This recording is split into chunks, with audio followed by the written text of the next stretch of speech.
Sa hebigat na trapiko naman na problema pa rin, kabilang sa direktiba ng Pangulo na ibahin ang oras ng pasok na makawanin ng gobyerno. Saksi si Cedric Castillo. Kabilang ba kayo sa pagod na nga sa trabaho, pagod pa sa biyahe dahil sa hebigat na traffic? Hindi na itinatanggi ng pamahalaan na hindi pa yan lubusang nasusolusyonan. Kaya naman ang Pangulo na dumalaw pa naman sa MMDA kahapon, may iniutos na 4 na direktiba bilang tugon sa mabigat na traffic.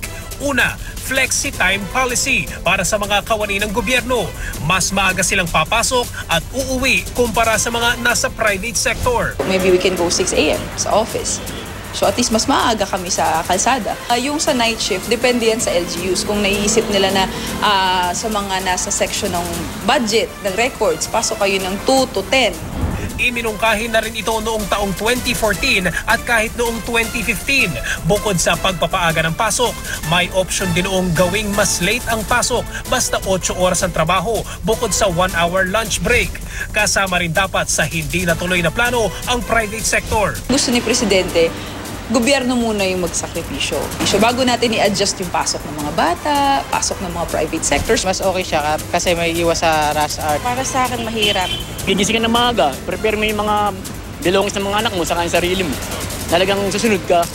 Ikalawang direktiba, i-clear ang service road ng Roxas Boulevard na sinimula na kanina. Total 0 vendors dapat sa area.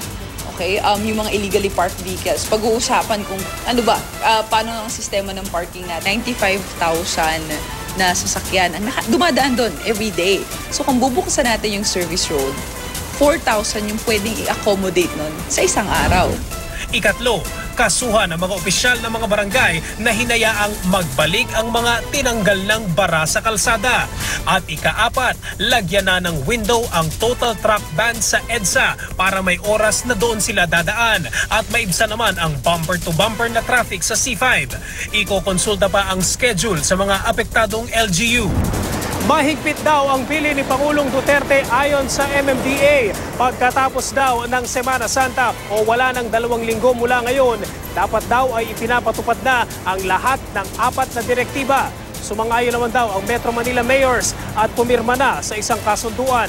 Sa Lunes na target ng MMDA na isumite ang kumpletong proposal para aprubahan ng Pangulo.